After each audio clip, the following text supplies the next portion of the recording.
আসসালামু আলাইকুম। আমি বাঁধন। কেমন আছেন সবাই? আশা করছি সবাই খুব ভালো আছেন।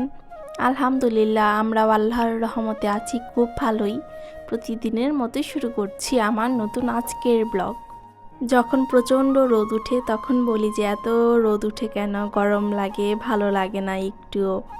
আবার বৃষ্টি যখন হয় তখন একই কথা বলি যে এত বৃষ্টি হয় কেন, এত বৃষ্টি ভালো লাগে না। 1-2 দিন বৃষ্টি থাকলে ভালো লাগে, তার বেশি থাকলে ভালো লাগে না। বৃষ্টি নিয়ে কয়েকদিন ধরে আমি একই কথা বলছি যে এত বৃষ্টি কেন হচ্ছে, ভালো লাগে না। চট্টগ্রামে কয়েকদিন যাবৎ অনেক বৃষ্টি হচ্ছে। অনেক বলতে দিনে একবার না একবার হয়ই। এই 2 দিন যাবৎ তো রাতেও বৃষ্টি হচ্ছে সারা রাত, আবার সকালেও বৃষ্টি হচ্ছে, দুপুরেও বৃষ্টি হচ্ছে, বিকেলেও বৃষ্টি হচ্ছে। এই কারণে বলি যে আর ভালো লাগতেছে না বৃষ্টি, এত বৃষ্টি ভালো লাগে না। এতে সকালে কাজকর্ম শেষ করে একটু নাস্তা খেয়ে নিচ্ছিলাম। নুডলস রান্না করেছি, সেই নুডলস খেয়ে নিচ্ছি। আমার মেয়েটাকে নাস্তা করিয়ে দিয়েছি, তার নাস্তা হয় আলাদা, সে এগুলা খাবে না। তার জন্য নরম করে নুডলস রান্না করতে হয়, তাকে রান্না করে খাইয়ে দিয়েছি। আর আজকেও কিন্তু ছোট্ট একটি ভিডিও আপলোড করছি, আশা করছি সবাই পুরো ভিডিও জুড়েই থাকবেন।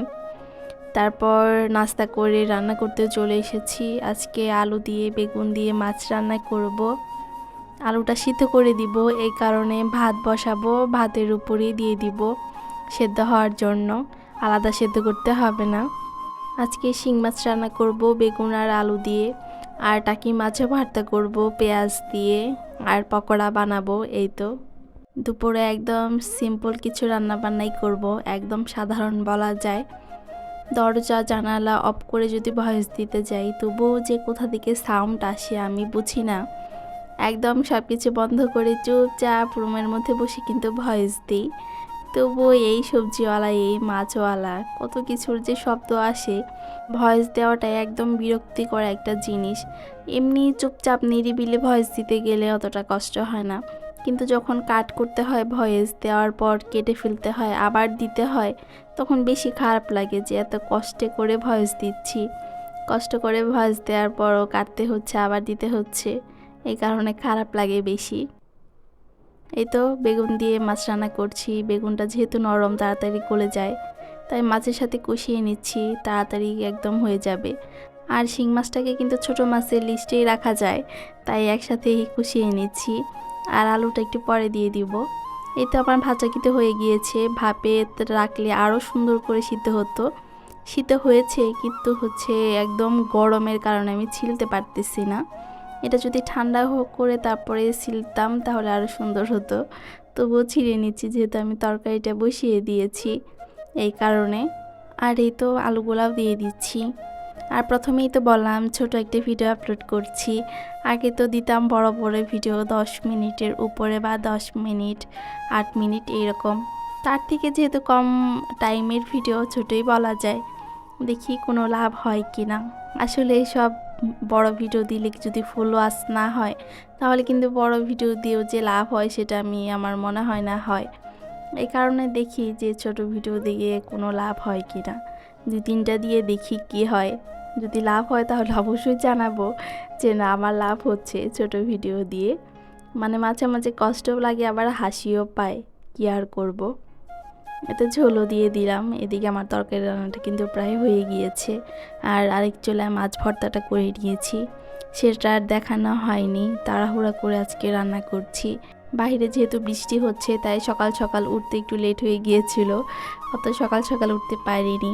সকালে উঠে আবার নাস্তা করেছি, মেয়েকে নাস্তা করিয়েছি, হাতে কিছু কাজ ছিল সেগুলো করেছি, তারপরে আবার রান্না করতে চলে এসেছি। তাই তাড়াহুড়া করে আজকে রান্না করছি বলা যায়। আর এই তো বাহিরে কেমন বৃষ্টি হচ্ছে সেটা একবার দেখুন, প্রচণ্ড বৃষ্টি, বাতাসও যেমন বৃষ্টিও তেমন। জানালাই তো খোলা যাচ্ছে না, একদম বেড ভিজে যাচ্ছে, রুমে পানি ঢুকতেছে। জানালা লাগিয়ে রেখে দিই, আমার মেয়ে জানালা খুলে সে পানি ধরে হাত দিয়ে, এইরকম করতেছে।